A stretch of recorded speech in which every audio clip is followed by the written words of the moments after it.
Hello hi, मैं हूं आपका अपना टोपी वाला ब्लॉगर भाई।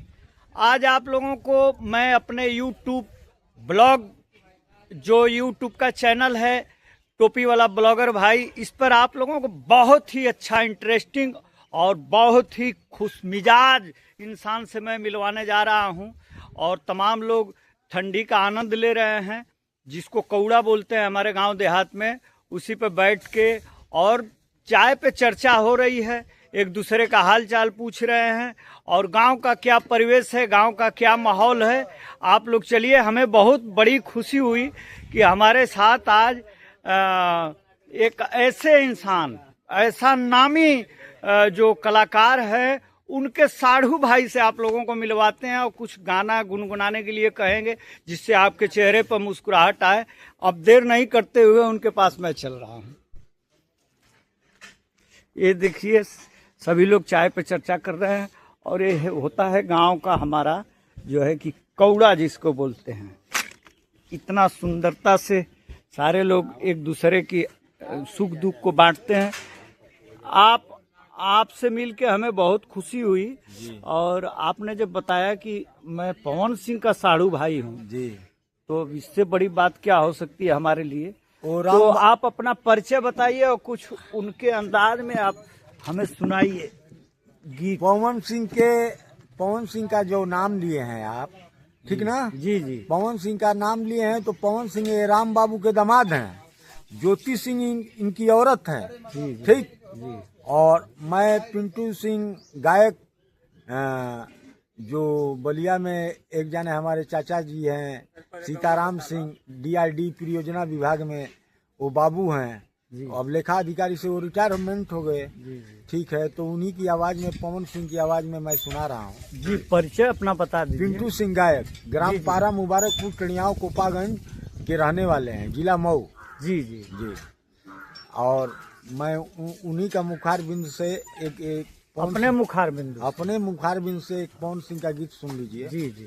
अखिया में कौन जादू चुरा के तू रख ले बाड़ू, अखिया में कौन जादू चुरा के तू रख ले बाड़ू। अरे मैं होश में ना रहेला, अरे मैं होश में ना रहेला, चुजहिया पठौले बाड़ू हो, अखिया में कौन जादू छुपा के तू रख ले बाड़ू, अखिया में कौन जादू चुरा के तू रख ले बाड़ू। अरे मैं हो समय ना रहेला, अरे मैं हो समय ना रहेला, तू जहिया से तकले बाड़ू हो, अखिया में कौन जादू चुरा के तू रख ले बाड़ू। ओढ़नी के कौन असरा जादू छुपा रहल बागे, पागल क देहल बाड़ू। ओढ़निया के हवा चलल बा, अखिया में जादू भरल होई, तू अखिया में जादू भरल होई, तू न्योता पठौले बाड़ू हो, अखिया में कौन जादू चुरा के तू रख ले बाड़ू, अखिया में कौन जादू चुरा के तू रख ले बाड़ू। अच्छा, पवन सिंह जी का एक लॉलीपॉप गाना हिट हुआ था और विदेशों में भी बजा। और पवन सिंह से मतलब कि भोजपुरी का प्रचार प्रसार यहाँ नहीं, विश्व लेवल पर हुआ है। तो उस गीत को हम चाहेंगे कि आप गुनगुनाइए।